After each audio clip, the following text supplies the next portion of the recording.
Friday. You guys know what that means. The recap of Monday Night Raw. Pretty excited for this recap tonight. Of course, I'm your co-host, KG. Or, I'm sorry, I'm your host, KG. My co-host is, of course, the wrestling enthusiast, Mark. Fuck, I don't even know my own damn title tonight. You look, I've been up, so we're going to Louisiana for the holidays, right? And my brother-in-law is kind of an asshole in a good way. In a good way. He likes to always be in competition with me as far as who looks the best with weight-wise and stuff like that. So I need to drop 30 pounds in about 3.5 weeks. So my ass has been getting up at 4 in the morning, every morning now. And so before I ran for political office, I used to walk 9 miles, hike 9 miles a day. And I kind of quit doing that when I was running for office. I was busy and I just didn't start up doing it again. My ass has got lazy and I gained a little bit of weight. So now my ass has been getting up at 4 in the morning and I'm walking 9 miles every morning before I come back home and go to work. So yeah, I'm a little tired. Someone needs to go to Sono Bella. Yeah, right. And it doesn't help that tonight was the wife and I's date night, and of course we ate at goddamn Olive Garden. Yeah, because that food's healthy. Even our salad's not healthy. Right. So, but yeah, um, how was your week? How was Thanksgiving? My Thanksgiving was good, but I tell you, I can't. I'm a step behind in everything I do. Everything I do, work, be this. I'm just a step off. All right, Yeah, I so feel you, man. I feel you. you're Well, gonna carry me a little bit tonight. there's I didn't bother. I apologize, people. I didn't even apologize. Um, I didn't even apologize to look up any news because they just got back home and I'm dealing with shit with the hotels in Louisiana, and you'd be surprised how hard it is to find a hotel that will allow 3 dogs to be there. So got that taken care of right before we started the podcast. So I'll catch up with the news on Thursday for our podcast of Dynamite.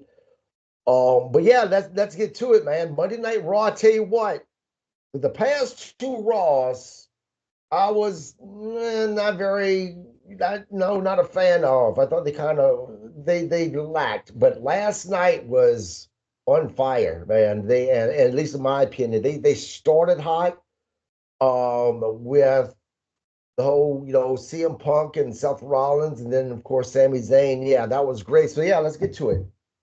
All right, so they start with a recap of Survivor Series, like they always do. All right, then you're right. Punk comes to ring. Seth comes up. A lot of smack talk in there. A lot of smack talk. And to be honest, I think Punk actually got the better part of that one. I uh they get in a little skirmish. Sammy comes out. Uh, ends up being Sammy and Seth kind of verbally jousting. Um, you know, and ends up being that one challenges the other one. And I think it was Sammy that challenged Seth, to be honest. Um, Yeah, it was, but let's break this down. So CM Punk first comes out, and he talks about how it's a coincidence that he's back on Monday Night Raw because the last time he was on Raw, it was actually in the exact same building, and he was talking about he didn't. It was right after Hell in a Cell match, which is basically a career-ending match, and how he's back on Raw after another career-ending type of a match. The last time he was on Raw, he did not know exactly where he was going to go from there. He took some time off. But this time he said that he has a clear path, that he has let go of all of the old bullshit that was happening with anybody else there. He had a clear path, and of course, he got on the buckle, and he pointed to where normally the WrestleMania sign would be at. He talked about how the sign might not be there now, but it's going to be there. And That's where he's headed. He doesn't know against whom, but he just knows that this is where his career is now taking him. And then Seth comes out. What I liked about Seth last night is you still kind of got that flamboyant Seth Rollins coming out and dancing to this music. But once he got to the ring, you got a very serious Seth Rollins. He started out with maybe he should have knocked CM Punk's ass out the last time that they were there together. And then yeah, there was some, like you said, some mouth jabbing and things like that. And they got into a fight. And then of course you have Jimmy Uso, and then Sami Zayn comes out. Sammy grabs Seth, and Uso grabs CM Punk. That ended up getting broken up pretty good. CM Punk's out the ring, and then, like you said, Seth Rollins and Sami Zayn gets into it. Now, let me tell you why I like this so much. There has been a lot of fans that has been talking about War Games and CM Punk being on the OG Bloodlines team, how it just made no sense whatsoever. Now, I didn't get that because it made perfect sense to me. CM Punk has always been a Paul Heyman guy. I mean, how much more sense what other excuse do you need?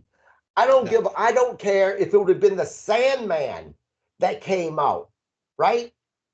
Anybody that is a Paul Heyman guy that would have come out would have made perfect sense to me. Yep. 100%. Absolutely. But no, go ahead. What? I said absolutely. But of course, the fans were bitching about it. So what I liked about last night was they kind of answered those things. Seth Rollins basically said, I didn't want to have anything to do with Roman Reigns. And then, Sami Zayn, you get CM Punk. Like that's even a bigger slap in the face because I hate CM Punk, and here you are teaming with CM Punk and Roman Reigns, right? I like that they addressed this. I really do. Maybe it'll shut some of the whiny, crying little fans up. I doubt it because today's fans are a bunch of crying little babies. I know I shouldn't say that because we want these people watching the podcast, but I'm an honest guy. And I'm just so sick of the whining.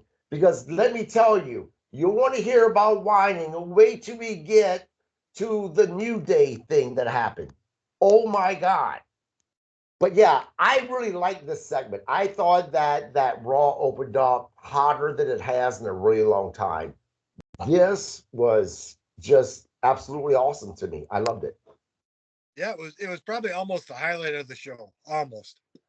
Yeah. All right, so next we go to Liv and Raquel versus Damage Control.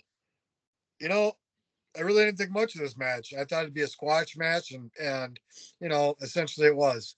They didn't do nothing. So Yeah, and I don't know. I'm not interested. I'm not terribly interested in anything right now with the Judgment Day. It's once Rhea Ripley left it, and even Damian Priest to a certain degree, but not as much as Rhea Ripley, right? But you can definitely tell that there's something missing with Judgment Day now. I'm just not very interested in the storyline. Yeah, I kind of got a little chuckle with Gunther and Finn, Mysterio, right?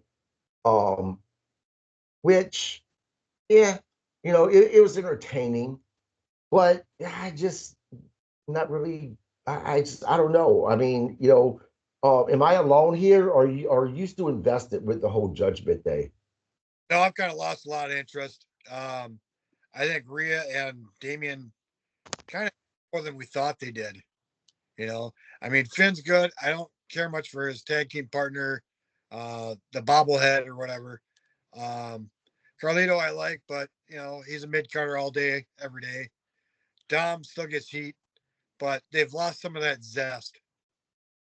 Yeah, I agree. Believe it or not, the Dom and Rhea relationship worked a lot better than what I even gave them credit for. And now that it's not happening anymore, because they were such an odd couple in the fact that um Dom is a smaller guy and here's Rhea, this, muscular beast of a woman. And they were good together. They just worked together. You know, Dom um Liv, uh, with Liv. Liv, it just, I don't know. It just seems like every other relationship that WWE has kind of tried to put together. But it does look like, and I know we get ahead of myself a little bit, but it looks like Judgment Day is on its way to breaking up. That's what it seems like. Well, it looks like Liv and Dom are gonna leave. So and that'll open slots for somebody else possibly because they'll need somebody to replace them. At that point, you might as well break them up because I mean they're barely surviving now. You have Yeah, Dom and well, I don't give a shit about Liv, but you have Dom leave. yeah, that's half of their heat. Right. All right, so next you got Gunther and Finn backstage, and then Dom shows up, and Finn challenges Gunther. Yeah. And basically Gunther pretty much, calls out Dom and says, "Yeah, I got a little stroke. We can make this happen." Next we go to Dakota Kai versus Shayna Baszler and Katana Chance. I kind of like this match, but I really thought Shayna would be more dominant. I really did. Yeah. I mean, you're right. The match, it was a good match. I'm not going to shit on the match, but I'm having a hard time getting excited about the IC women's belt just because of how the men's IC belt has been pretty much treated for a long time until Gunther had got it. And then once Gunther lost it, um, it's already been kind of passed around a couple of times. Brian Breaker has it now, which adds some credibility to it. But I have to believe that if the men's IC title has been kind of just treated as this extra title, that the women's IC title is going to be treated even worse. So I just have a hard time getting excited about it. We'll see. Hopefully I'm wrong. Hopefully this title will, from the get-go, be made a very important title. We'll see. Okay, well, the IC belt is supposed to change hands more often than the world title should. Right. Okay, I get that. that more often. I get Yeah. that. But when you have the IC title hardly ever being defended, and then it's changing hands as much as it changes hands, it loses its importance, in my opinion. I agree. The IC title is the title that you should see change hands on TV. That's the title you should see change hands on TV so that they can say you should watch Raw or SmackDown because you never know when a title belt may change hands, right? I get that. But they need to hold it for 4, 5, 6 months at least before that title changes hands. Yep, gotcha. All right, so surprisingly, Dakota Kai won. I was really surprised, to be honest. Um, I would I have been okay. wasn't, and let me tell you, hold on, let me tell you why I wasn't, Mark. It seems like they're once again trying to push Damage Control as a babyface team. Last time they did so, they failed miserably. And matter of fact, it literally you seen them go from heel to babyface without really an explanation, back to heel again without explanation, now back to babyface without much of an explanation. That has been that has been probably the worst storylines as far as changing from heel to babyface and back that WWE has done. Um, I hope that Damage Control can find their groove as baby faces this time. And if not, and they do decide to bring them back to being heels, just let them stay heels because it seems like that's where they've been more comfortable at. Because I don't hate Damage Control. They're pretty the women that make some Damage Control is they're talented. What I'm wondering is if they end up staying baby faces, are we going to see Bailey return back to them? I don't know. I'd rather see oh my god, Asuka come back. Yeah. Now I tell you what I was hoping to happen was Damage Control stays heel, and because Io Sky has seemingly now a babyface, that they turn on her officially, right? Um, and kick her out of Damage Control because the two that has always been able to get the crowd behind them as baby faces has been Bailey and Io Sky. Because if you remember when Io Sky won Money in, I think it was when she won the Money in the Bank match a couple of years ago, as a heel, people went nuts and popped like she was a popular baby face. People were like Io Sky. So that's what I was hoping would happen. But I'll take a babyface Damage Control, just book them right and let them find their groove. Yeah, good luck with that.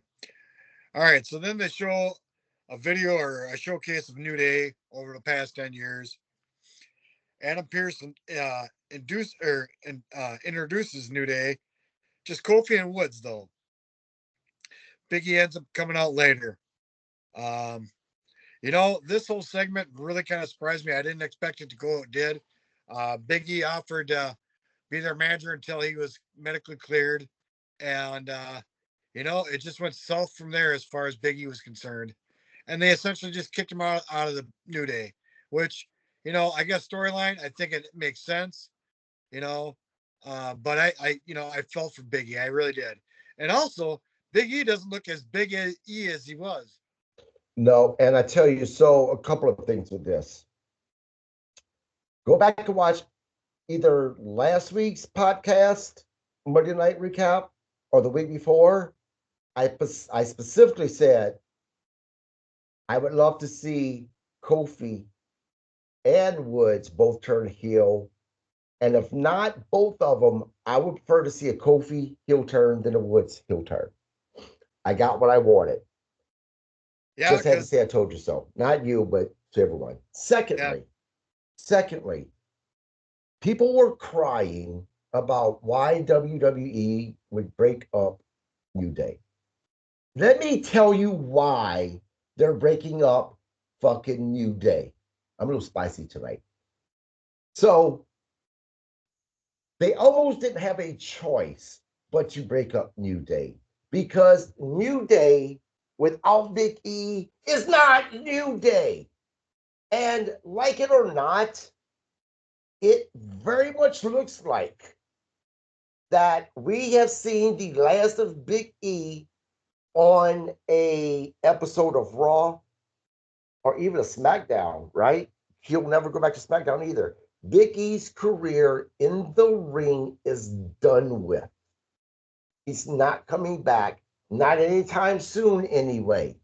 They needed to do something with Woods and Kofi because they have been losing fan support. Go back and watch them. And it really makes me scratch my head that all of these people are crying and bitching about it, but yet these are the same people who weren't supporting Big Judgment Day to be, New Day to begin with. Because if New Day would have gotten the support of the people who are crying, then maybe New Day would have been kept together. But the fact of the matter is that you go back and watch New Day's entrance and the crowd reaction. I'm not saying they didn't get some cheers What I am saying is if you go compare it to them back in the day, they lost a lot. And I would rather see New Day turn heel than for WWE fans like myself, like for Mark and the other true fans who understand professional wrestling, to end up getting fired from WWE. This will make them fresh again. This will now set them apart from the New Day of the old, with the three of them to now setting the pace for a New Day as heels with only two. Because guess what? Eventually, they're going to turn back heel, except this time when they do, it's going to be like a fresh, or they're going to turn back to babyface. And when they do, it's going to be like a new, fresh babyface New Day that is now recognized with just Woods and Kofi. For Pete's sake, it's not that hard, people. I think them turning heels is great, but I think it's really not going to benefit their career in the long term. I disagree. I no, I think 6 months they'll be jobbing again. I disagree, and I'll tell you why. WWE right now, they are lacking a tag team. And I'm talking about a true tag team. Two guys that really know each other, that hasn't just been thrown together, right? They're lacking a true tag team that are true heels that can draw in heat. Big E is a lovable guy, especially the fact that the guy's neck was broke performing.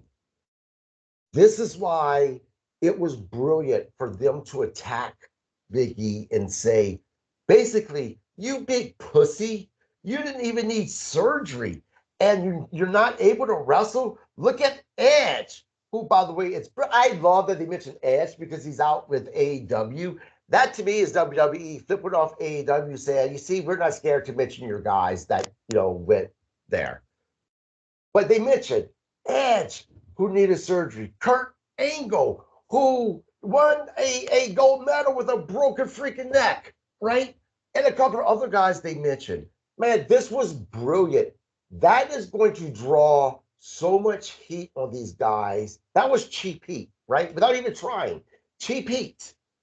And as good as Kofi and Woods are, I guarantee you they'll be able to keep heat, because seeing them cheat to win is going to be something so different, that they are going to be that tag team that has been together for 10 years.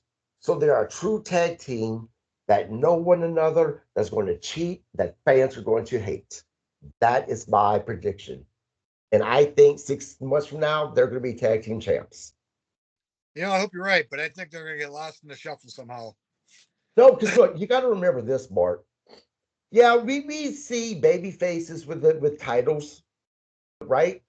But it's more of a storyline, and you get more views and more interest whenever it's a baby face chasing the heels for that title, right? This is why I think that they're going to have the tag team titles, because there are going to be that group again, a true tag team that are heels that WWE currently does not have. I can't think of a tag team that, and when I say true tag team, I mean that's been together for a long time, right?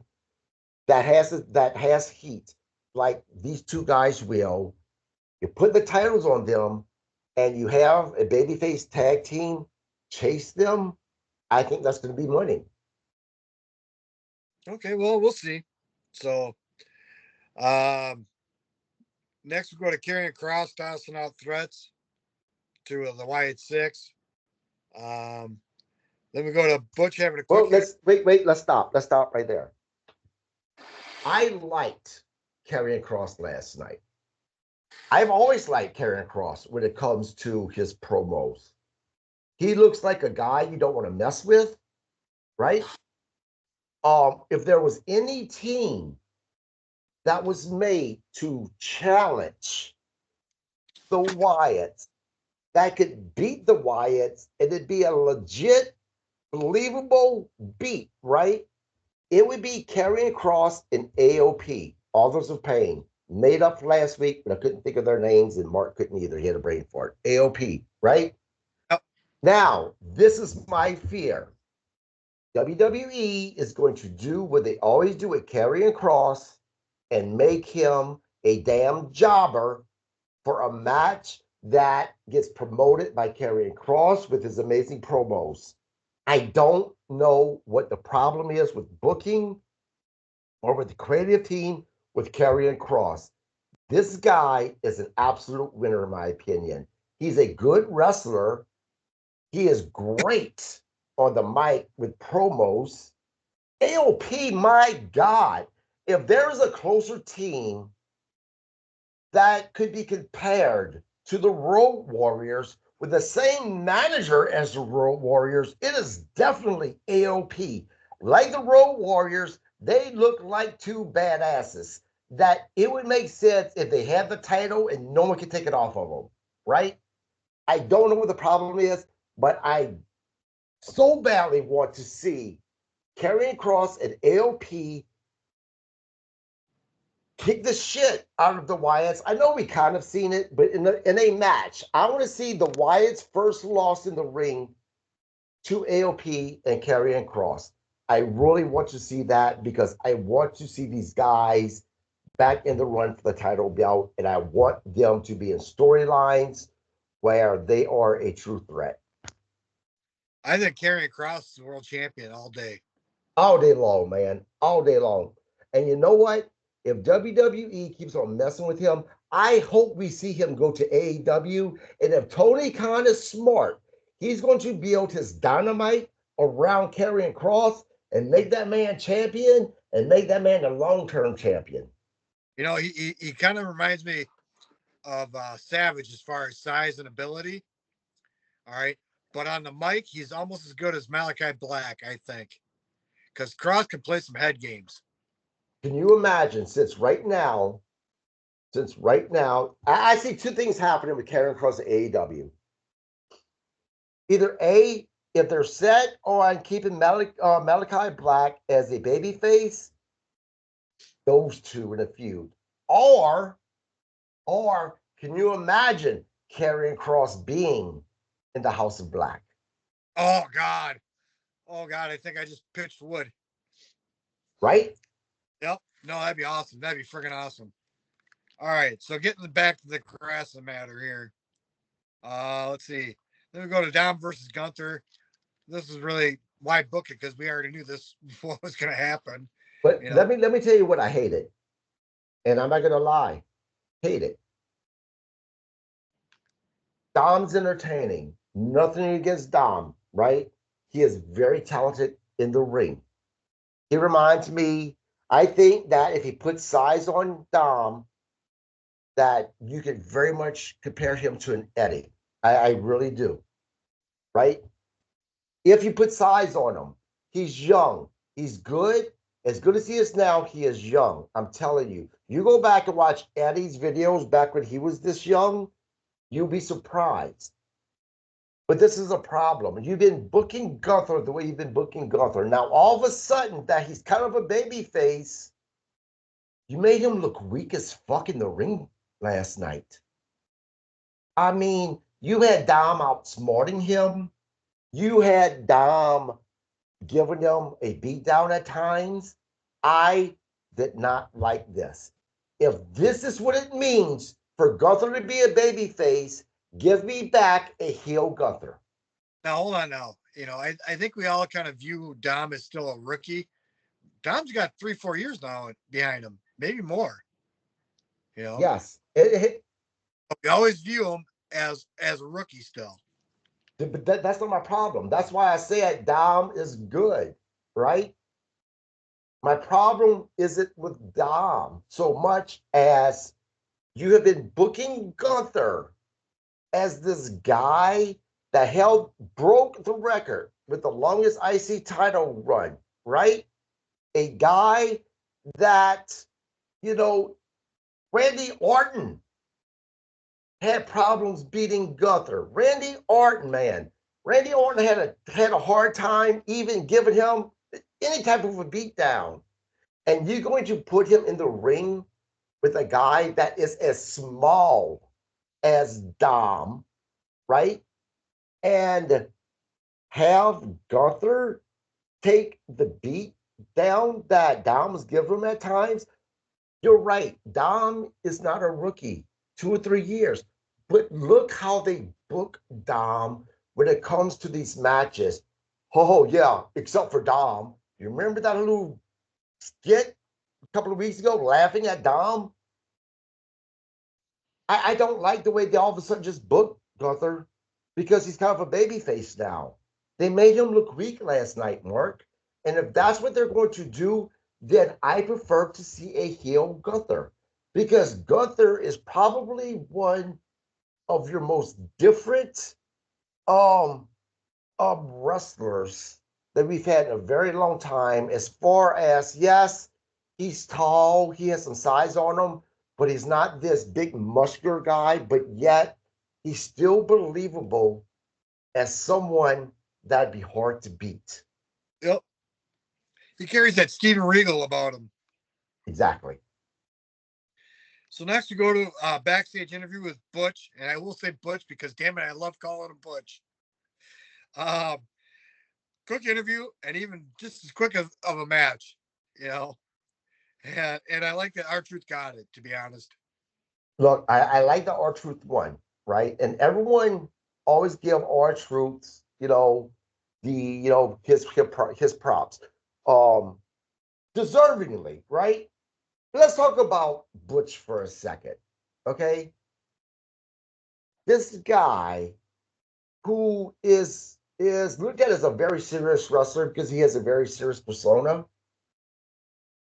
Last night, just the way he was able to react to things, even with R-Truth calling him Butch, right? You got to give props to him as well. Because he sold it so well that you really watched the end of that match, and you really thought that R-Truth just really got over on somebody. Yeah. I mean, in order for you to feel that way, Butch had to sell it that way, and he did. So props to both of them. I think Butch is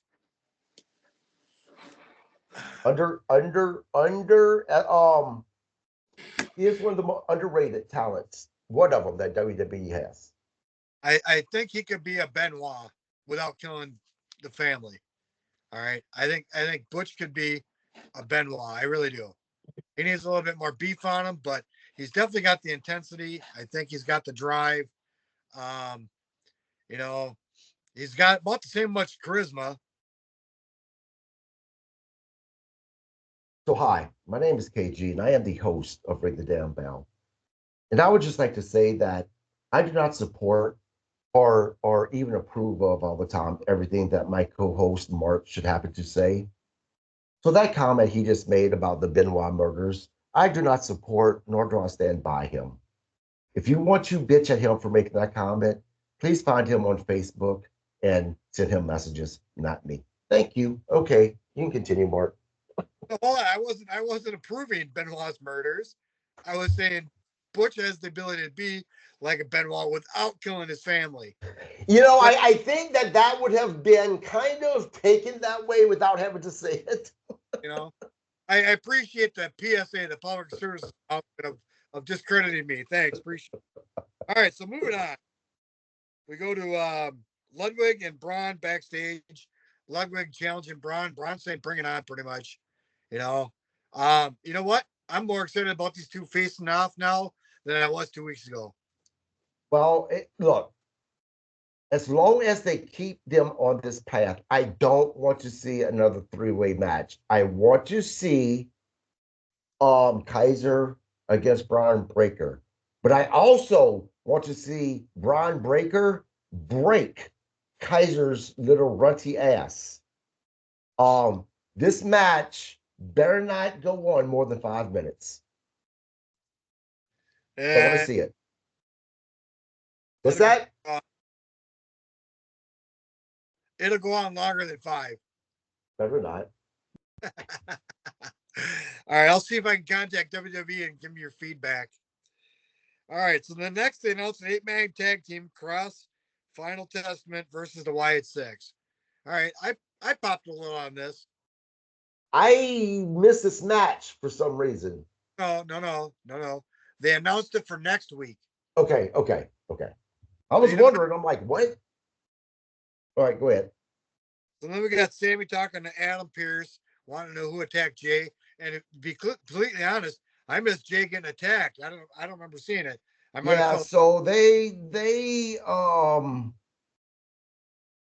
Jay was on the ground hurt, and there was commotion, and this is what I don't like about WWE doing this. They're asking Jay, who attacked you, and they couldn't get an answer from him. And I'm like, come on, really? If your conscience, even if you got jumped from behind, you'll know who attacked you. I mean, so I just wish that they could do these type of attacks, then figure another way, be more creative than this. And then of course throughout the night it was who attacked Jay, and we'll get to what happened with the Seth and Sami Zayn match. But yeah, that was just kind of corny to me last night. Okay. So we go from Sammy and Adam to then Finn and Adam. And Adam pretty much complaining that Finn doesn't defend his title. Why should he get a title shot? But Gunther wants it, and they're going to fight at Saturday Night Main Event. So I really go ahead. Which I'm kind of looking forward to. It sounds like you're not, though. No, I was going to say I'm looking forward to this, and I'm also looking forward to that interaction last night between Finn and Adam Pearce, right? Because Adam Pearce basically said, he said what you said that he said that, why should you get it? You don't defend your title, but I'm going to give it to you. But we're also going to talk about you defending your other title as well. I like that. Yep. Well, to be honest, I don't think I've seen him defend that title in 2 months, 3 months. Yeah. And if it was a jobber. Right. Next we go Sammy versus Seth. Now I really thought this match could have gone longer and it could have been a lot better. These two have had a long tenured history, and not just WWE. Right. And that's something actually I forgot to mention during their interactions at the beginning of the night. Seth brought that up. That look, guys, 20. Look, Sam, for 20 years, man, we've traveled the road together. We've wrestled the independent together. You and I are more family than what you and Roman in the bloodline. What's going on with that? I get what you're saying, but nonetheless, the match told a really good story between the two. We seen Sammy lose his cool because he thought that it was Seth Rollins who attacked Jay Uso. And you seen a point of the match where Sammy was screaming. Seth was screaming at Sammy, man, I did not do this. You know me better than this. I wouldn't do this. And then, of course, Sammy, as always, is predictable. He gets distracted, and Seth got the roll up and won. It was after the match that was the big thing, which was Drew McIntyre coming back after the Hell in a Cell match, attacking Sammy, which left a lot of the fans believing now that it's Drew McIntyre that attacked Jey Uso, which probably so. But I really hope that's not the case. I hope that WWE is more creative with this, and it's going to be somebody that's going to leave us a little shocked, regardless if it's CM Punk, Roman Reigns, or even Jey Uso himself, right? I want to be surprised about the attack. I don't want it to be this obvious. But if it is Drew McIntyre, I'm not going to hate it either. because I'm curious what this is going to lead to, because obviously this is going to lead to something with the bloodline, considering that Drew attacked Sammy last night. So if he also attacked Jey Uso, that's two people he's attacked. He has to have somebody with him because he can't take on all of these people by himself. And wouldn't it be just absolutely awesome that the person that was going to help Drew McIntyre turned out to be CM Punk, because they got mutual respect for one another after that brutal, brutal Hell in a Cell match. Yeah, good point. Good point. Yeah, actually, I could dig it. And to be honest, I like Punk. But his better days are behind him. Um, he would he wouldn't hurt to get some muscle behind him. And Drew is definitely nothing but a set of muscle. Yeah, and I like CM Punk as well, but I prefer a heel CM Punk. CM Punk is a natural heel, right? It's more believable to see him as the asshole versus the babyface. And by the way, speaking of CM Punk, so after the Survivor Series, during WWE's media talk, CM Punk, of course, asked for Bakery to be brought to him. He was sitting with Jey Uso. And of course, all of these fans are now screaming about AEW living rent free in CM Punk's head, because this was CM Punk trying to start more shit with AEW, because when he went off the first time, he was eating bakery goods. And I'm like, come on, guys. If you're a true CM Punk fan, then you would know that CM Punk actually likes baked goods. Um, he does. If you watch him at a lot of the media conferences that he has, if it's after a match or something, he has baked goods. He brags about the bakery he loves in Chicago. Um, Move on from this. Like seriously, it's getting to the point that's aggravating. Just enjoy professional wrestling. If you want to compare AEW and the fact of, this week, I prefer Raw over AEW, but AEW is still good because this is what I do. But it's not just, oh, WWE, WWE. I'm also AEW Dynamite was better than Raw's Dynamite. That's fine. But to try to make it seem like there's this battle going on between the two companies, it's not happening. You cannot make it be another, Monday Night War type of a thing between two companies, because number one, you just don't have the players that you had back then, and that's what made it what it was. This is why we won't ever have another Attitude Era. People are always saying they want, oh, maybe the Attitude Era come back when they go to Netflix. It's not going to happen because you don't have the same guys. It wasn't about WWE or WCW forcing this to happen. This was an organic thing because of the talent that both companies so happen to have. So move on from it. Just enjoy professional wrestling. We are so lucky as fans. Look, when me and Mark were younger, man, we didn't have access to the amount of wrestling that we have now. I mean, now we have WWE, AEW, TNA, NWA, plus all the other little independent wrestling that's available at times as well. I mean, just be thankful you're alive to enjoy all the wrestling that we have. You can almost watch wrestling every day of the week now. You throw in NXT and stuff like that. So I just had to throw it in there because at times it just aggravates me. I disagree with you though on the amount of wrestling because we had so many more promotions back then. Now it all depends on what area of the country you're in too, and what you're getting access to. But I remember Saturday night was 3 hours. Sunday morning was hour or two on AWA. Then you had Saturday afternoon with WCCW. You had TBS, NWA, you know, you had Glow, you had Mid Southern, Continental. So, yeah, but this is the thing, Mark. You're not taking into consideration that back then there wasn't a whole lot of people that had access to cable TV, right?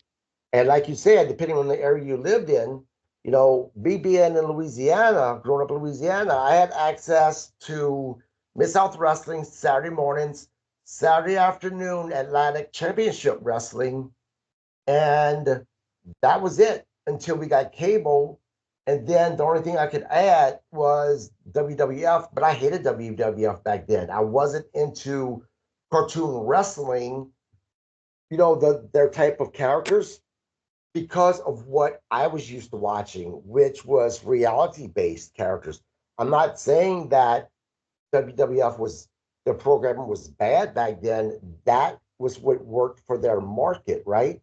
But the market that I was in had more of that serious storyline. So naturally, because of that, I didn't like the cartoon type characters WWF had. So, but yeah, so it really depended on if you're lucky to have cable and the market you're in. Now, though, Okay, now this is before I had cable. Saturday morning, Sunday morning, I had AWA. Oh, you know what? I stand corrected. I had to have cable. But before cable, I had AWA, local channel. I had WCCW out of Texas on a local small channel. I had Mick Kosh Saturday night, 3 hours. I think it was Jarrett's promotion, Jarrett Lawler's promotion, Glow, and for the life of me, I can't remember if it was um, Kansas. There was a promotion out of Kansas. Rufus R. Jones was in it. And then somewhere on, no, that was cable, sorry. So I think I had access to probably 5, possibly 6 different shows. but again, it depends on the market because AWA was not allowed in the Mid-South market. Bill Watts was a turd about that shit, right? The only wrestling that was allowed in that territory that I lived in was the Von Erich wrestling promotion, Atlantic Championship, and Mid South, and sometimes Memphis, right? But that's only because they all did business together. Yep. AWA and a lot of those other things that promotions mentioned would have been considered, you know, um, competitors, and you did not go to another promoter's, area, because that shit was taken pretty seriously back then. I mean, that could have got you killed. And I'm talking about really, and that's not even just a figment, um, a figure of speech. They would have tried to kill you back then. I mean, Vince McMahon was almost killed because of the shit that he did. Yep. He had death threats. So Yep, anyway, yep. um, so that was pretty much the wrap up of tonight. Yeah, and I know you probably do a grade lower than me, which is weird because normally we're opposite, but I would give Monday Night Raw A minus.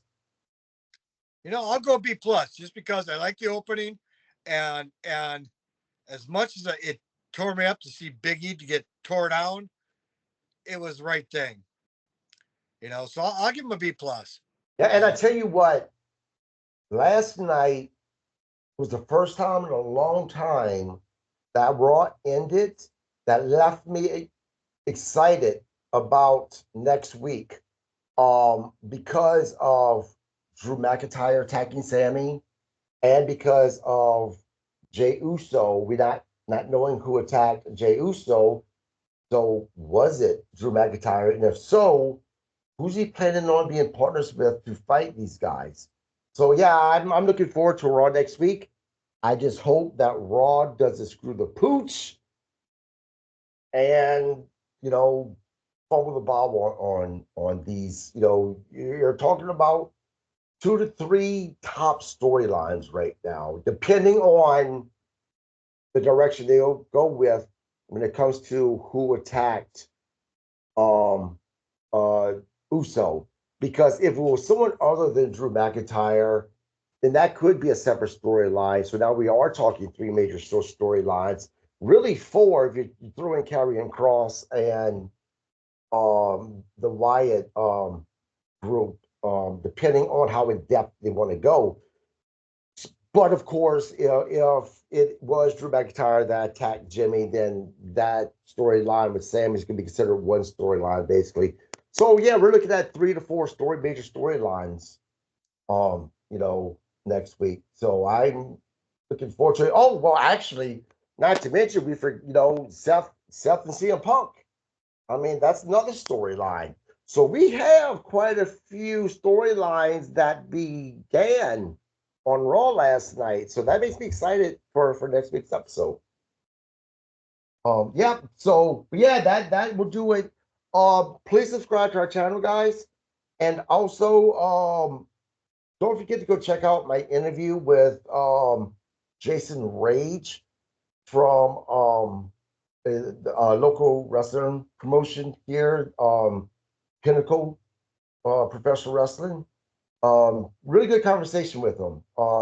He talked about death matches that he's been in, training with Mr. Kennedy if you're followed him in TNA, or Mr. Kennedy if you followed him in WWE, or he was known as Mr. Anderson on TNA wrestling. Talked about fans, who consider wrestling using the F word fake, and as well as intergender wrestling, and even the transgender wrestlers. We talked about all of those things. So check it out. Really good conversation. I really enjoyed it. Other than that, we will be back on Thursday to do a recap of Dynamite. And yeah, that's where we're at. So, Mark, what you got to say? Ring a damn bell, brother. Yep, ring the damn bell, everybody. And you guys have a great night, and see you guys on Thursday.